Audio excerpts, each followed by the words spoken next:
Айтып жіберіңіз. Ал енді осы ИФАР компаниясына Асан Қайғы бабамыздың батасын берейік. Еділ бол да жайық бол, ешкіммен ұрыспа. Жолдасыңа жау десе жанында аяп тұрыспа. Ердің құны болса да алдына келіп қалған соң, қол қусырып барған соң аса кеште қоя бер бұрынғыны қуыспа. Ақың болса біреуде айбын тапта, ала бер ерегісіп ұрыспа. Сенікі жөн болса да атың шықпас тұрыста.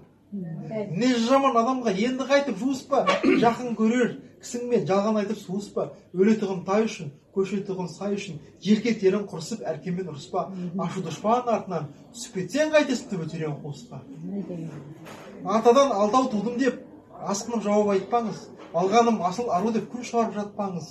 Атамның малы көпті деп атты басқа тартпаңыз. Есеніңде тіріңде бір болыңыз бәріңіз.